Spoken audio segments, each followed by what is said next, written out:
They said the most feared Mafia boss in the city died the day he lost his legs. But what truly killed him wasn't the bullets, the wheelchair, or the doctors who said he would never walk again. It was the moment his wife packed her bags, signed the divorce papers, and walked out without looking back. The moment his powerful friends stopped answering his calls. The moment the world that once bowed at his feet suddenly pretended he never existed, leaving him alone in a cold hospital room where his name meant nothing anymore. Until one night, a black janitor pushing a cleaning cart paused at his door, looked at him not with fear or pity but with quiet respect, spoke to him like he was still a man, still worthy, still alive. And in that forgotten hallway, as the crippled king sat broken and abandoned, something far more dangerous than a mafia empire began to rise. A love that would teach him to stand again, challenge everything he once believed about power, and lead him to make the most shocking proposal no one saw coming. Dominic Romano had spent his entire life believing one simple truth: men only kneel before power. For 3 decades, the city had bowed to him. From the marble floors of underground casinos to the smoke-filled rooms where million-dollar decisions were made in whispers, Dominic's name carried weight. Heavy weight. The kind that silenced conversations and straightened spines. He didn't need to raise his voice. A look was enough. A nod. A pause. He was the man people feared to disappoint. That night began like every other night of his reign. Expensive, controlled, untouchable. The convoy moved smoothly through the rain-slick streets, black SUVs gliding like shadows. Dominic sat in the back seat, tailored suit crisp, gold watch glinting faintly under the city lights. His phone buzzed constantly. Messages from men who needed permission, approval, mercy. He ignored most of them. Power had taught him that silence was sometimes louder than answers. Then the explosion came. Metal screamed. Glass shattered. The world flipped. Dominic felt his body thrown forward, pain ripping through him like fire. The sound of gunshots followed, rapid, merciless. His driver slumped instantly. Blood sprayed the windshield. The air filled with smoke, panic, and the smell of burning rubber.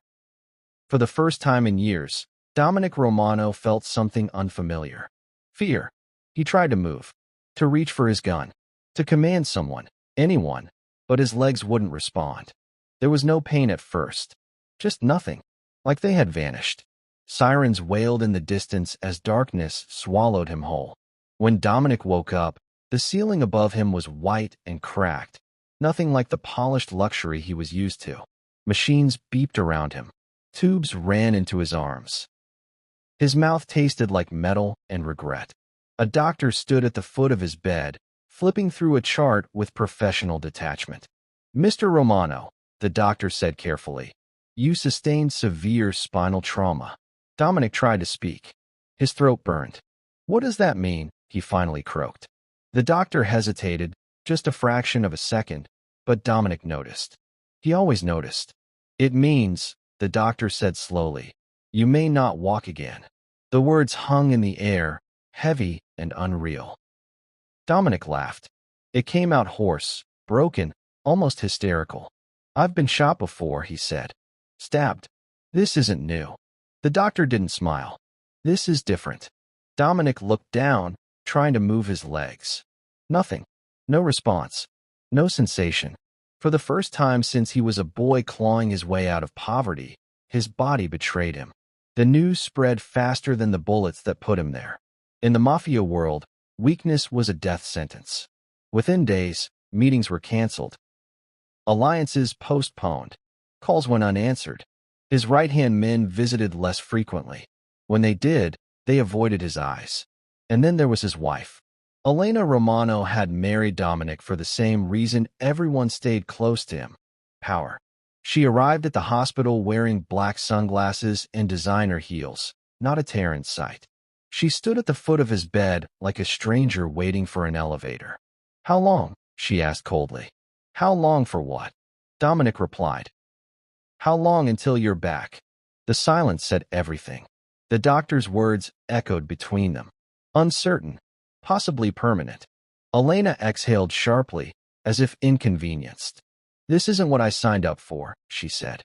Dominic stared at her, stunned. "I'm still me." She removed her sunglasses then, her eyes calculating, distant. "No," she said. "You're not." A week later, the divorce papers arrived. No visit. No goodbye. Just signatures. From that moment on, everything unraveled. His assets were frozen for investigation. His seat at the council table was declared vacant. Rumors replaced respect.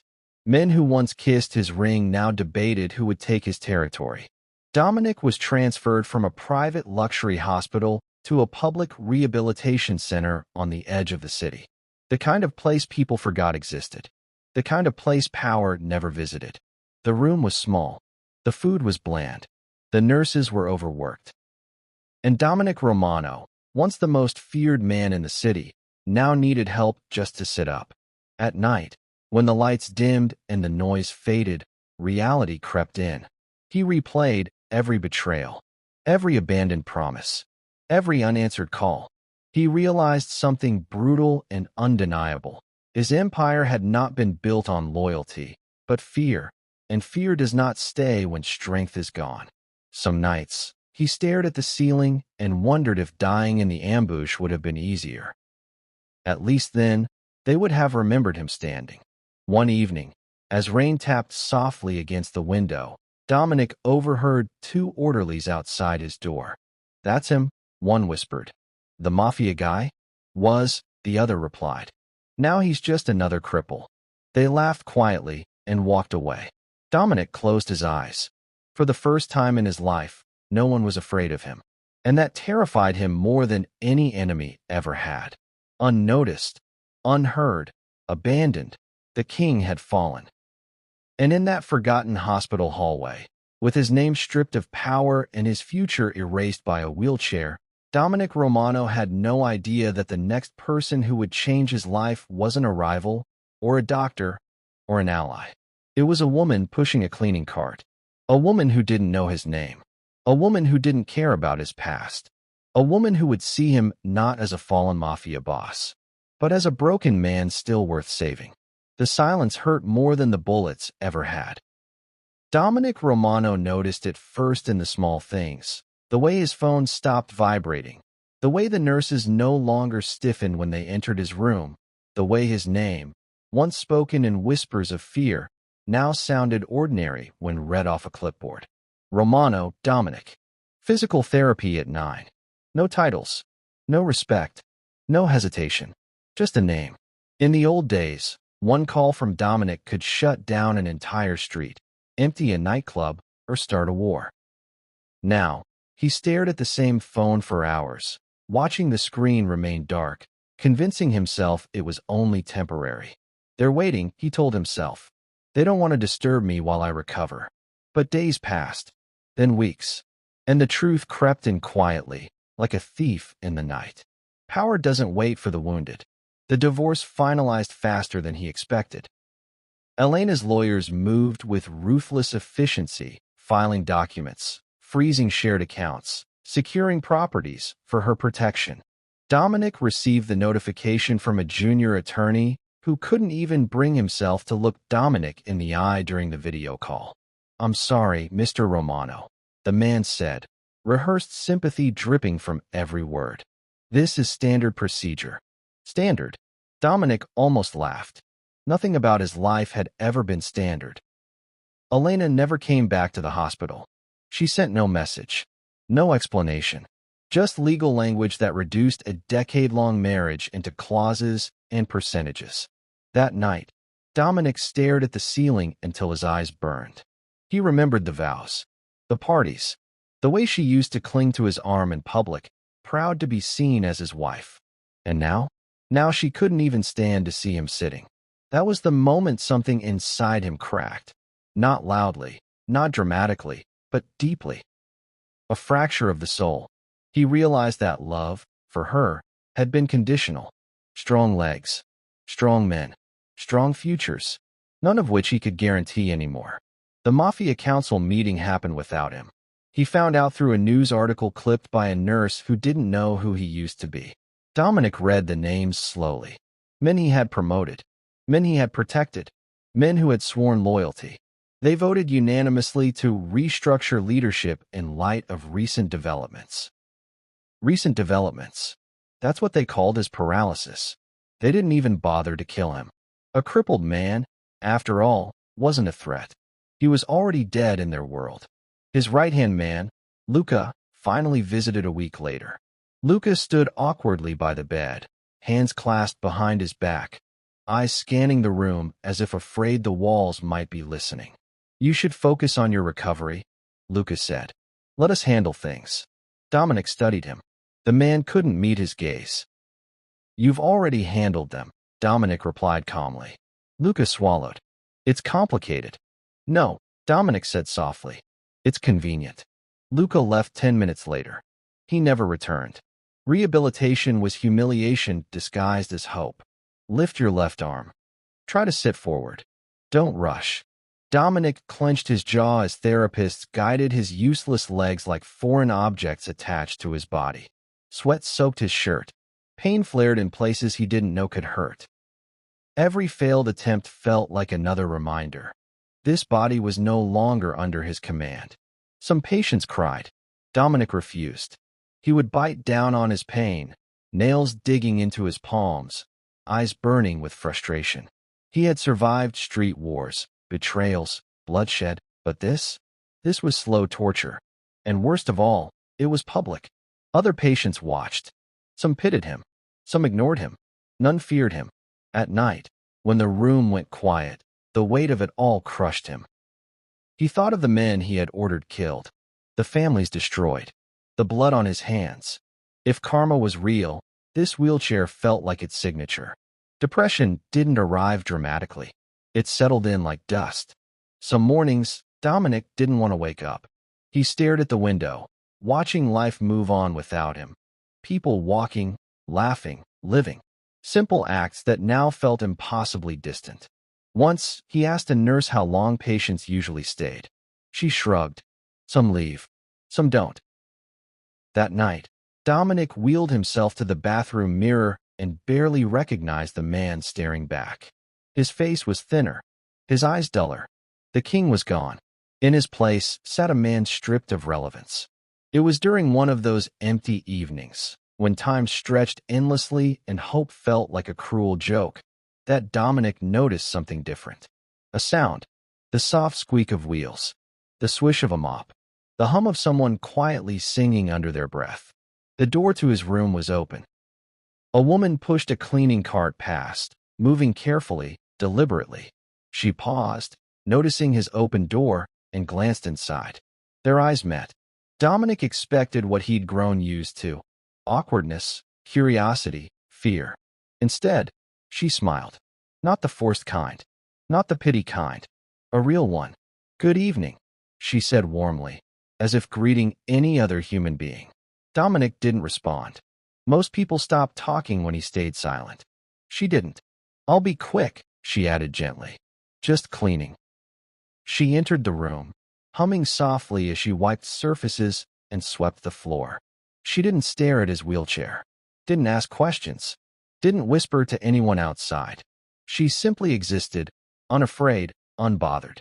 Before leaving, she paused. "Sleep well," she said. And then she was gone. Dominic sat there long after, confused. No one had wished him well in weeks. He didn't know her name. He didn't know her story. But for the first time since the ambush, something inside him shifted. It was small, fragile, but unmistakable. In a world that had abandoned him the moment he could no longer stand, a stranger who cleaned floors had looked at him like he still mattered.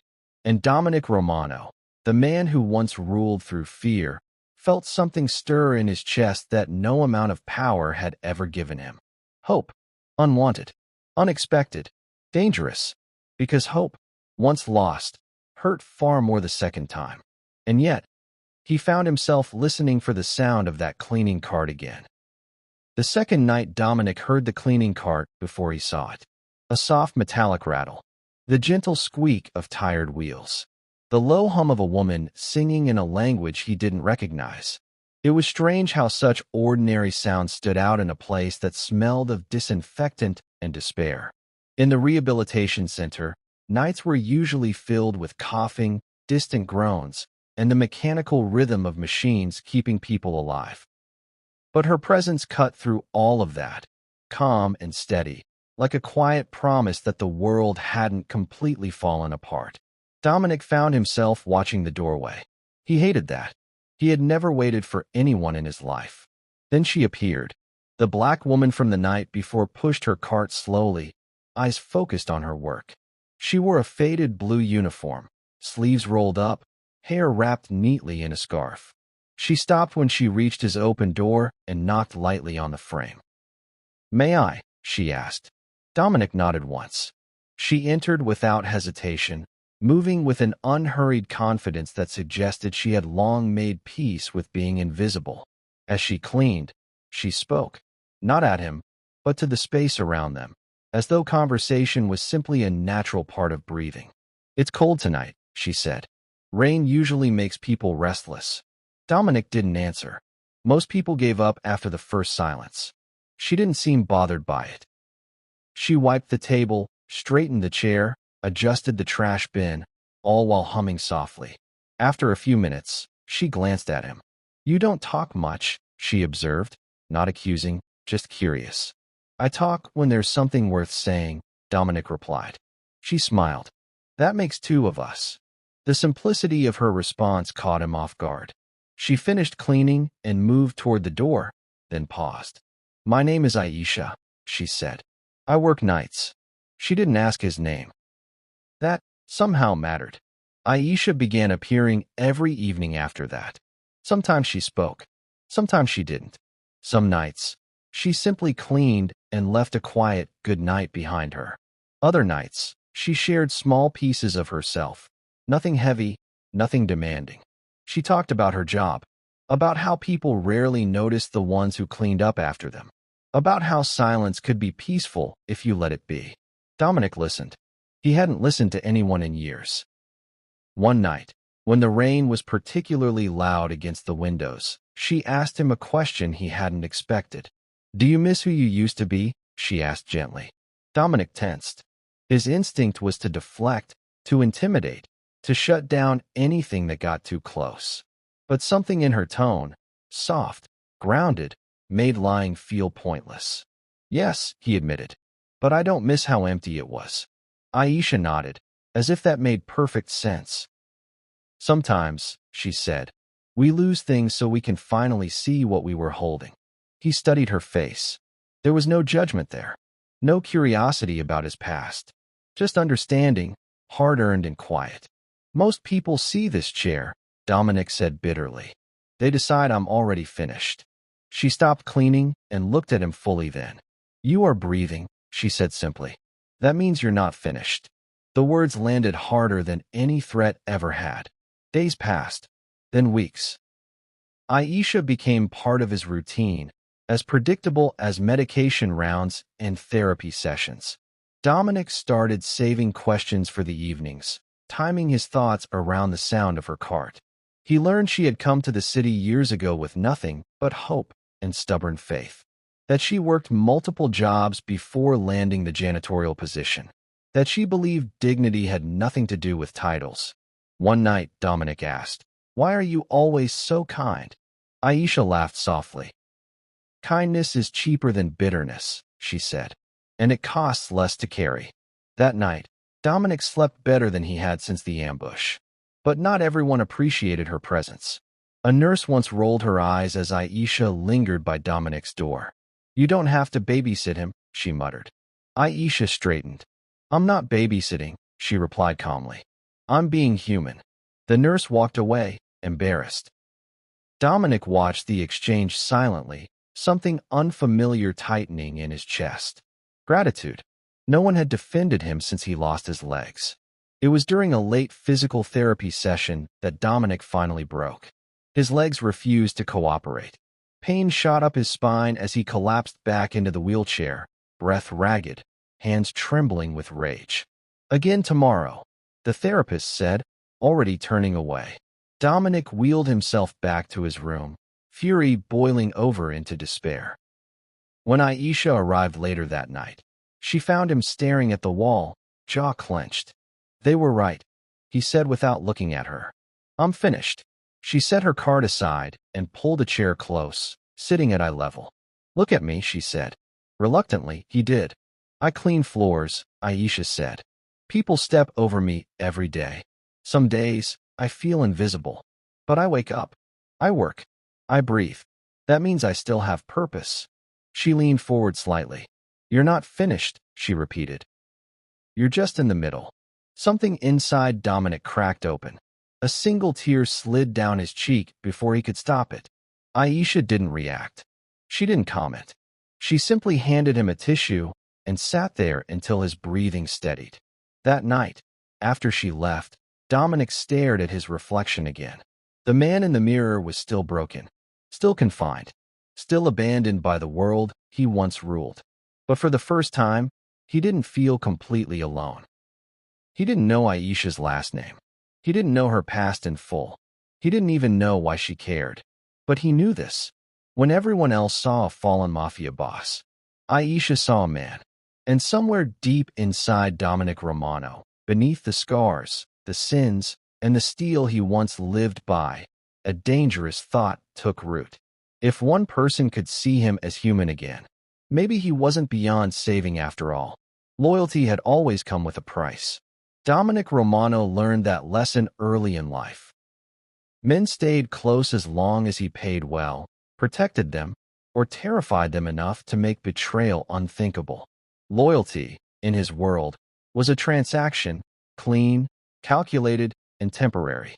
Aisha was different. She kept coming. Not because she was paid to. Not because she feared him. Not because she expected anything in return. She came because she chose to. That truth unsettled Dominic more than any enemy ever had. The rehabilitation center moved Dominic to a cheaper wing after another budget review. Smaller room, older equipment, fewer staff. It was a quiet announcement of his reduced importance. When he was wheeled into the new room, he noticed something missing. No visitors. No familiar faces. No one to complain. Except Aisha noticed. She arrived that night, pushing her cart down the dimmer hallway, eyes scanning doors until she found his new room. When she saw him, her brow furrowed. "They moved you," she said. Dominic nodded.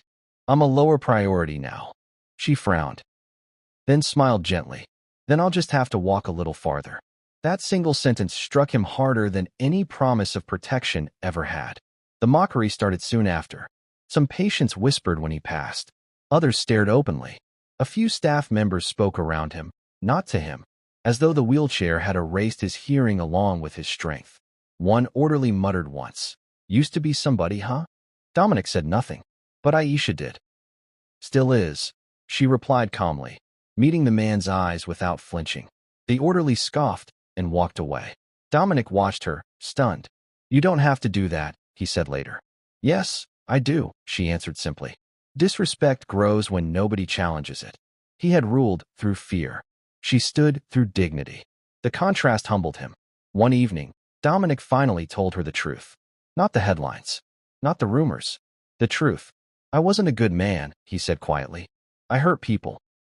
Ordered things that can't be undone." Aisha continued wiping the table, listening.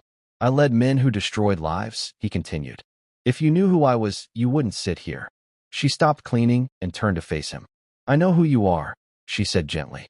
"You're the man in front of me." He laughed bitterly. "That's not enough." "For me," she said, "it is." Dominic searched her face, expecting fear or moral outrage.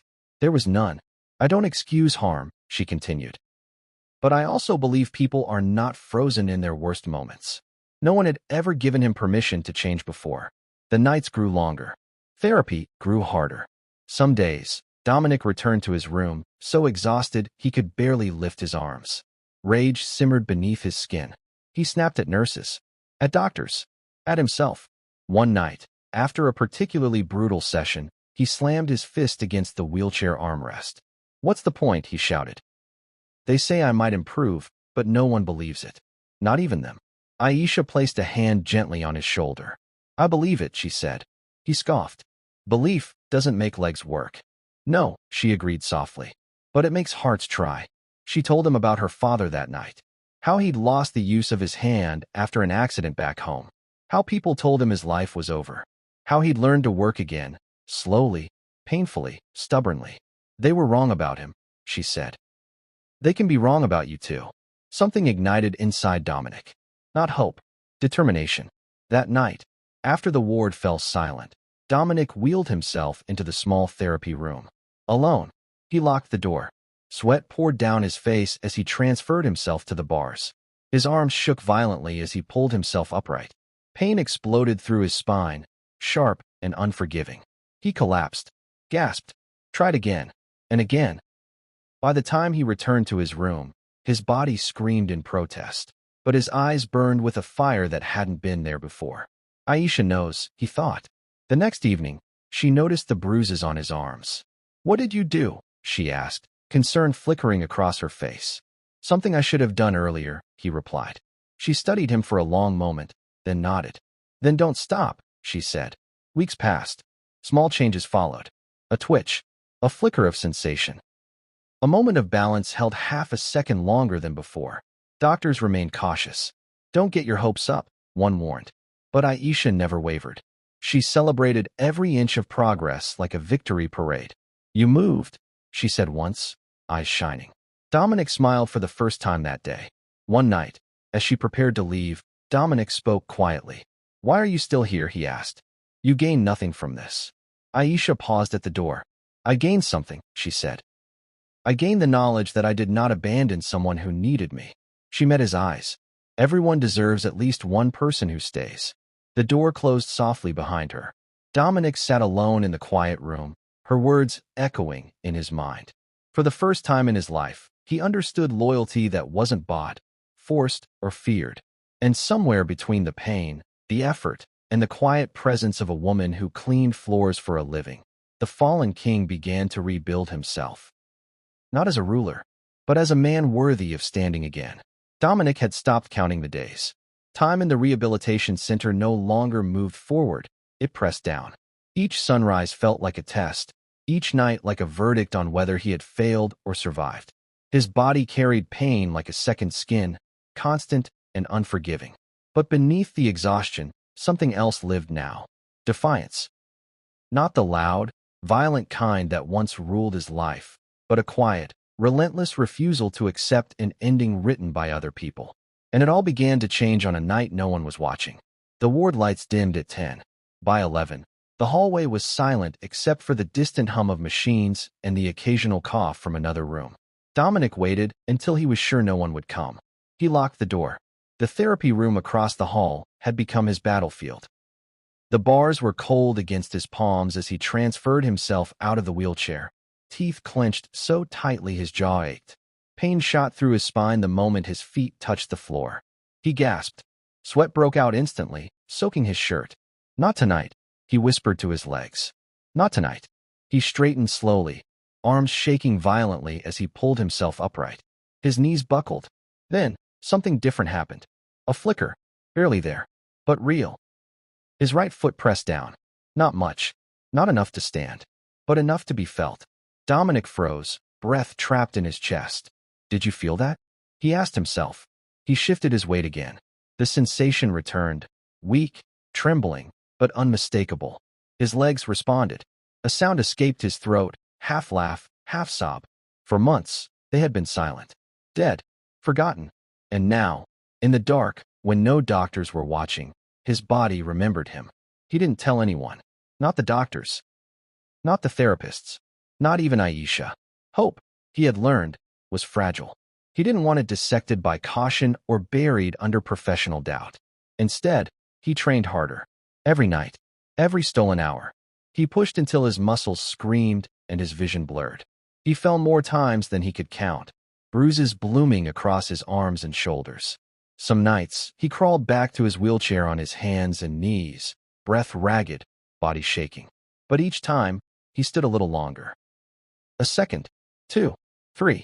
Progress measured in pain. Aisha noticed the change before anyone else. She always did. You're different, she said one evening, studying him as she wiped the window. Something happened. Dominic shrugged. I'm just stubborn. She smiled knowingly. No, she said. You're hopeful. You walk differently in your spirit. He laughed quietly at that. If only she knew. The doctors noticed too. Slight improvements. Increased muscle response. Reflexes they hadn't expected to see return. Interesting, one murmured, tapping notes into a tablet. But don't get ahead of yourself. Dominic didn't argue. He didn't need their permission anymore. Then came the night it happened. The night everything changed. Dominic waited longer than usual, making sure the building was asleep.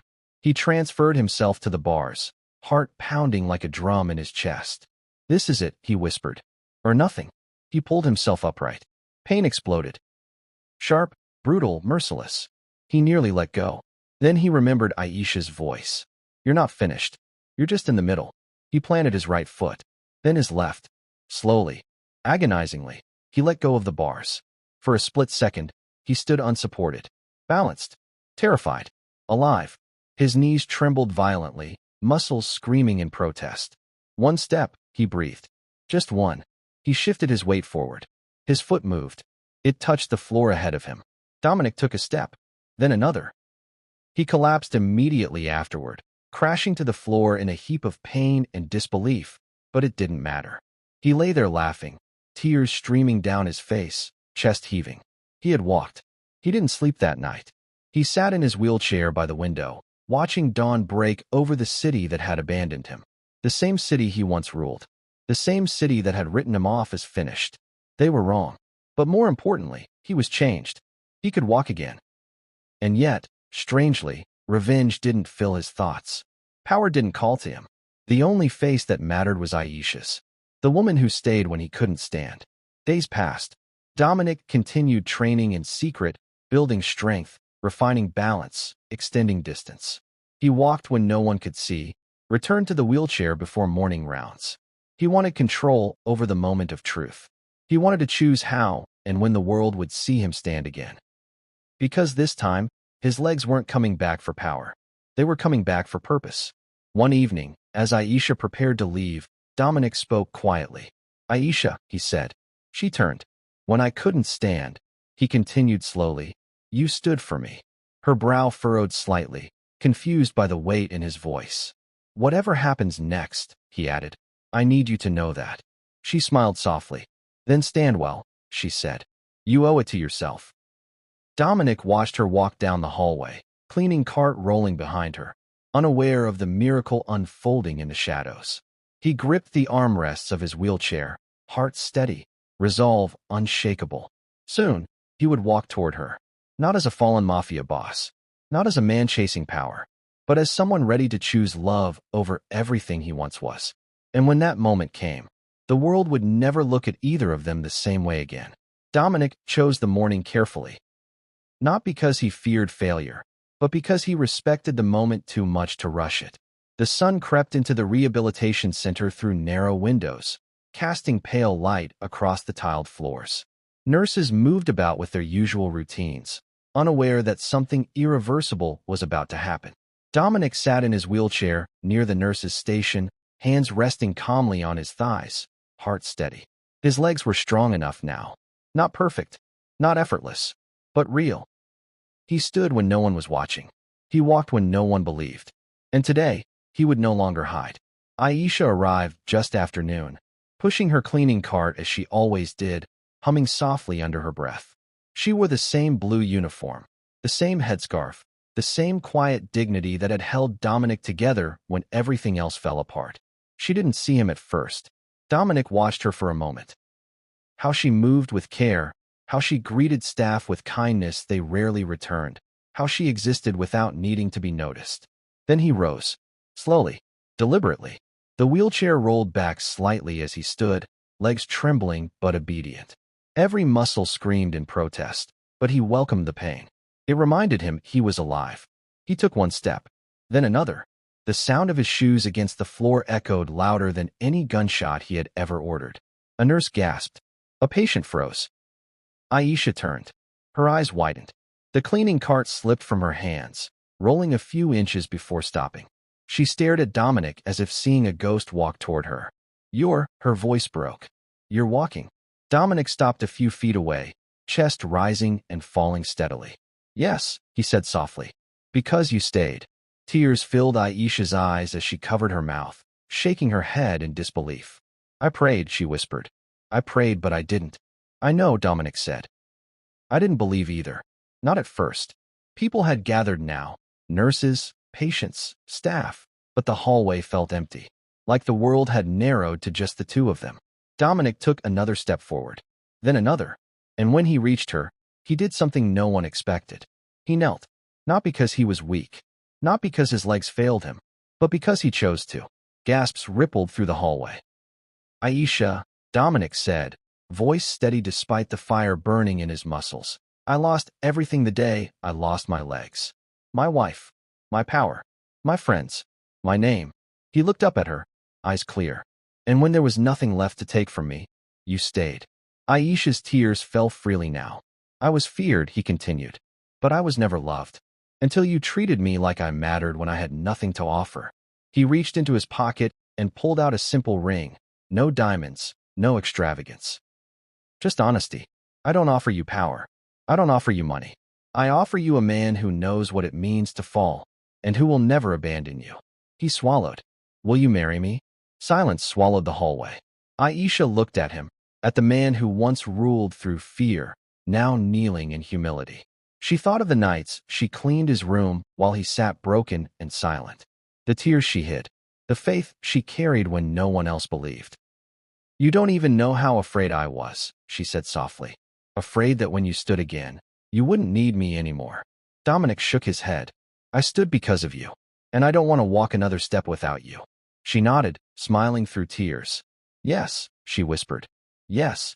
Applause broke out around them, but Dominic heard none of it. He stood slowly, carefully, and pulled her into his arms. Not as a king reclaiming a throne, but as a man who had found something greater than power. News traveled fast. Too fast. By evening, word reached people who had once erased Dominic from their lives. Former allies. Former enemies. Even his ex-wife. Elena watched a grainy video on her phone. Dominic walking, proposing, smiling. Her face drained of color. But it was too late. The man she left behind was gone. That night, Dominic sat alone in his room, ring no longer hidden, heart full but restless. He knew love came with a price. His past would not disappear quietly. There were men who would see his return as a threat, others who would try to use Aisha against him. The world he came from did not forgive easily. But as he thought of Aisha's smile, her faith, her quiet strength, he made a decision that would shock everyone who still remembered his name. He would not return to the life he once ruled. He would dismantle it, piece by piece. Because the woman who stood beside him when he was broken deserved a future untainted by blood and fear. And Dominic Romano, once the most feared Mafia boss in the city, understood something at last. Real power wasn't forcing the world to kneel. It was choosing to kneel for love. The world expected Dominic Romano to reclaim his throne. That was how stories like his usually ended. Fallen kings rising again, crushing enemies, reclaiming power with interest. Men who once feared him waited for the return of violence. Others prepared apologies, alliances, excuses. But Dominic chose something far more dangerous. He chose peace. The first move shocked everyone. Dominic requested a meeting with federal prosecutors. Not in secret, not through intermediaries. Openly. When the news broke, the underworld erupted in confusion and rage. Men who once drank to his name now cursed it. They called him weak, broken, traitor. But Dominic had already learned the truth. Power built on fear collapses the moment fear is gone. Aisha stood beside him the day he walked into the government building. He wore a simple suit. No guards. No weapons. Just steady legs and a steady heart. Cameras flashed. Reporters shouted questions. Why now? Are you afraid of retaliation? Is this about the woman? Dominic stopped and turned. It's about responsibility, he said calmly. And about choosing what kind of man I stand as. Aisha squeezed his hand. That was all the armor he needed. The process was brutal. Testimonies. Names. Confessions. Dominic told the truth about deals, murders, corruption. About the blood he could never wash from his hands. Each word felt like ripping something out of his chest, but he didn't stop. Not even when threats arrived. Not even when warnings came that Aisha wouldn't be safe. You don't have to do this, one official told him quietly. Yes, Dominic replied. I do. He entered witness protection soon after, his empire dismantled piece by the very system he once controlled from the shadows. The irony wasn't lost on him. Their wedding was small. No luxury halls. No powerful guests. No intimidation disguised as celebration. Just a modest garden, a few chairs, and sunlight filtering through trees. Aisha wore a simple white dress. Dominic walked toward her without a cane, without fear. When he took her hands, he felt steadier than he ever had behind a gun or a desk of power. I promise to stay, Aisha said during her vows. As I always have. I promise to never make you stand alone, Dominic replied. They meant every word. Life after power was quiet, and for the first time, Dominic understood peace. They moved to a small town where no one knew his name. Dominic opened a rehabilitation center with legal funds granted through his cooperation, helping people relearn how to live after loss, after injury, after being told their lives were over. Aisha worked there too, not as a janitor, but as a counselor and advocate for patients who felt invisible. Sometimes Dominic watched her speak to new patients, saw the same calm strength that once saved him. And he smiled. One afternoon, they saw a news clip while eating lunch. Elena appeared briefly on screen, older, tired, answering questions about a man she once knew. Do you regret leaving him? A reporter asked. Elena hesitated. Yes, she admitted quietly. Dominic turned off the television. No anger, no satisfaction, just closure. Some nights, Dominic walked alone beneath the stars, remembering the man he used to be. The one who believed fear was strength and loyalty was bought. That man felt like a stranger now. He had lost his legs and gained his soul. He had lost power and found purpose. And the woman who cleaned floors when he couldn't stand now stood beside him as his wife, his partner, his equal. On the anniversary of his first step, Dominic returned to the old rehabilitation center. He wheeled himself down the hallway once more, not because he had to, but because he remembered. He stopped at the door of his old room, closed his eyes, and whispered, "Thank you." Then he stood and walked away, not as a crippled mafia boss, not as a feared king, but as a man who learned that the greatest strength in the world is not the power to make others kneel. It is the courage to walk away and choose love instead.